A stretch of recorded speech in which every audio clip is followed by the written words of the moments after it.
Hello, it's Duke, also known as Robert Taylor Joint, also known as Uncle Duke. I perform this at Prohibition Lounge on the Floetic Sundays, hosted by Cam. I think it's every second Sundays. Yet to post, but I'm doing it now. I'll get into it. Why do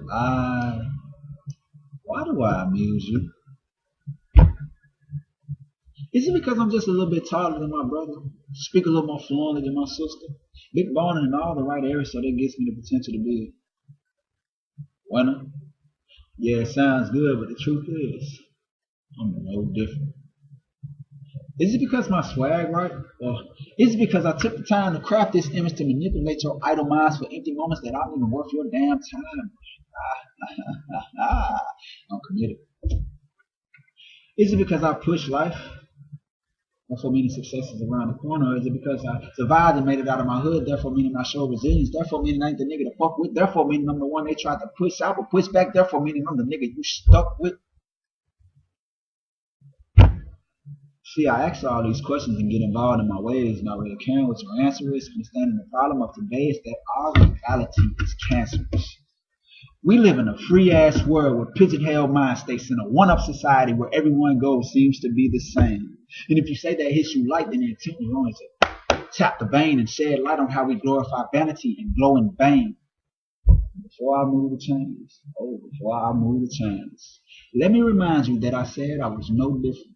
And this is bigger than me, but let me remind you that I said I was no different. And this isn't about me, but let me remind you that I said I was no different. And that's not who I'm describing. Let me remind you that I said I was no different than that big nose, crooked teeth, black gum nigga.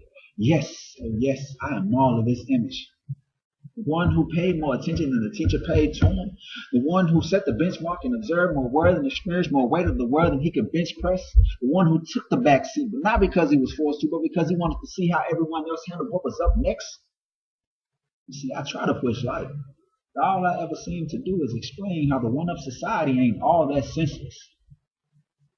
It amazes me how we learn from the good and the bad which make us. Look over the most important things that save us, give birth to the things that reassure hope, and I never knew how much a spitting image of me could calm my soul. And that's why I love them. That's why I love children. But I'm afraid to bring them into this morally plastic, character deficient world. My duty is having to. Because even though we have elders, they're really the ones we learn from. Each and every little inquisitive and adventurous boy and girl. So as I pierce through these infantile ways that grace me with their presence, I begin to understand how we're doomed from our first lessons. The youngest boy crawls across the floor as big brother and sister dash past him with great stride, causing an eruption of noise as they crash into the in-hall closet. He just wants to keep up with them, so he crawls faster.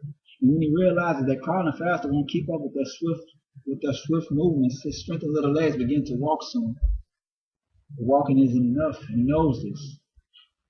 He wants to run. He wants to run fast.